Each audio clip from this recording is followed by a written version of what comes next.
हमारी संस्कृति, हमारे संस्कार सदा रहें हमारे साथ। सब्सक्राइब करें तिलक। जल्दबाजी का निर्णय हमेशा घातक होता है। इस समय हम सामान्य परिस्थिति में नहीं हैं, इसलिए हमें कदम फूंक फूंक कर रखने चाहिए। कैसी बातें कर रहे हैं मामा श्री आप। उधर युवराज दुर्योधन शत्रुओं के बीच घिरे अकेले होंगे और हम यहाँ अपने प्राणों की सुरक्षा की नीति बना रहे हैं। नहीं, हमें तुरंत उनकी सहायता करने के लिए चलना चाहिए। अश्वत्थामा, हो सकता है कि हमारा संदेह गलत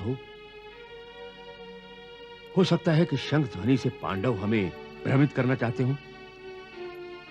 ये उनकी कोई चाल भी हो सकती है। काश हमने युवराज को अकेले न छोड़ा होता। काश मैंने आपको युद्ध भूमि छोड़ने की सलाह न दी होती। मैं क्या जानता था कि मेरी बनाई कूटनीति आपके लिए मृत्यु का जाल बन जाएगी। हमसे बहुत बड़ी भूल हो गई युवराज, हमसे बहुत बड़ी भूल हो गई। हमारे जीवन का परम उद्देश्य आपके प्राणों की सुरक्षा करना था, हमारे सम्राट की सुरक्षा करना था, परंतु हम आपकी सुरक्षा नहीं कर सके।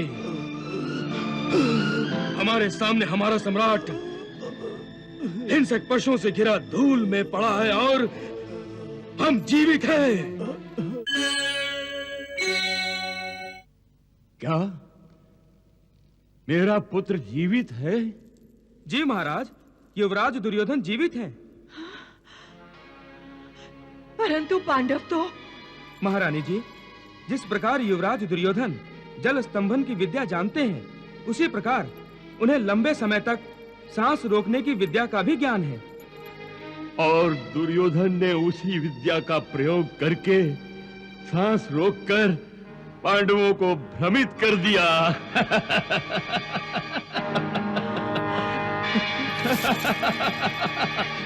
मेरा पुत्र बच गया गांधारी।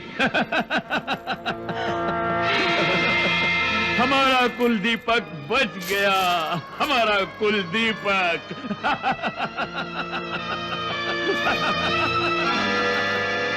सम्राट युधिष्ठिर की जय, सम्राट युधिष्ठिर की जय, सम्राट युधिष्ठिर की जय, सम्राट युधिष्ठिर की जय, सम्राट युधिष्ठिर की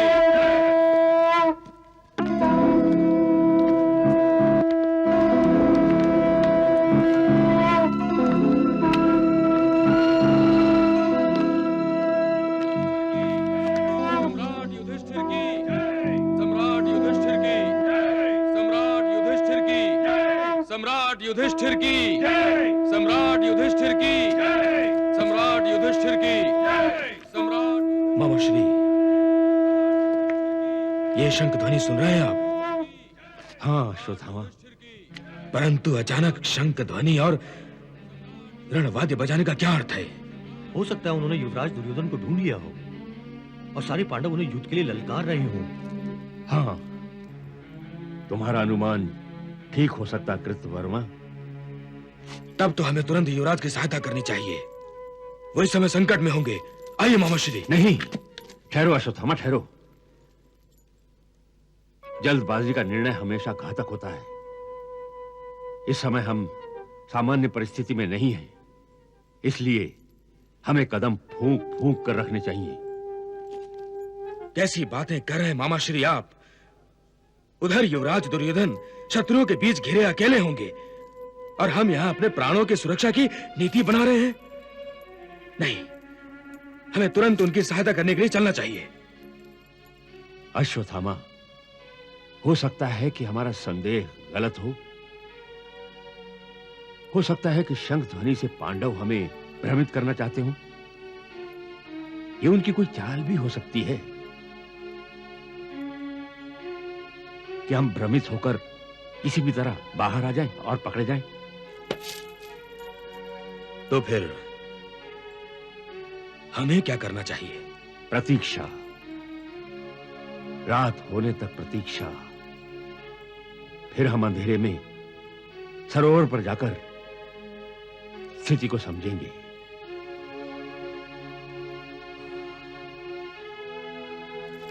और युवराज से विचार विमर्श करके कल क्या करना है इसका निर्णय लेंगे, समझे? आओ चलो। पग जरा जल्दी जल्दी उठाओ, हमें शीघ्र ही सरोवर के पास पहुंचना चाहिए। मामाश्री, युवराज ठीक तो होंगे ना? अवश्य अश्वत्थामा, अवश्य। तुम चिंता क्यों कर रहे हो? पता नहीं क्यों मेरे मन में अशुभ शंकाएं बार बार सर उठा रही हैं। मैं बार बार युवराज के कुशलता की प्रार्थना कर रहा हूं। वो देखो, सरोवर आ गया, चलो।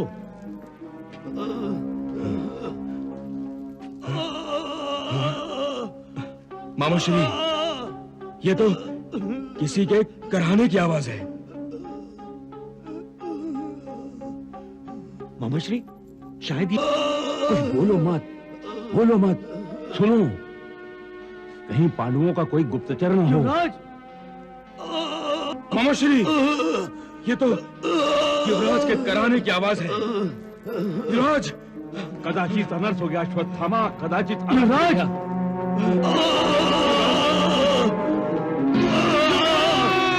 युवराज! युवराज! युवराज, आपकी ये दशा।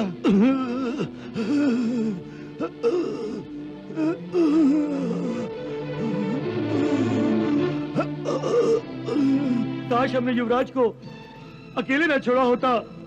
काश मैंने आपको युद्ध भूमि छोड़ने की सलाह न दी होती। मैं क्या जानता था कि मेरी बनाई कूटनीति आपके लिए मृत्यु का जाल बन जाएगी। हमसे बहुत बड़ी भूल हो गई युवराज, हमसे बहुत बड़ी भूल हो गई। हमारे जीवन का परम उद्देश्य आपके प्राणों की सुरक्षा करना था, हमारे सम्राट की सुरक्षा करना था, परंतु हम आपकी सुरक्षा नहीं कर सके। हमारे सामने हमारा सम्राट हिंसक पशुओं से घिरा धूल में पड़ा है और हम जीवित हैं। धिक्कार है हमारे जीवन पर, धिक्कार है हमारी वीरता पर, और धिक्कार है हमारी मित्रता पर। युवराज, आपकी इस दशा के उत्तरदायी हम हैं, हम। अब हमें जीने का कोई अधिकार नहीं है। हाँ युवराज, हम ऐसा निर्लज्ज जीवन नहीं जी सकते, नहीं जी सकते ऐसा निर्लज्ज जीवन।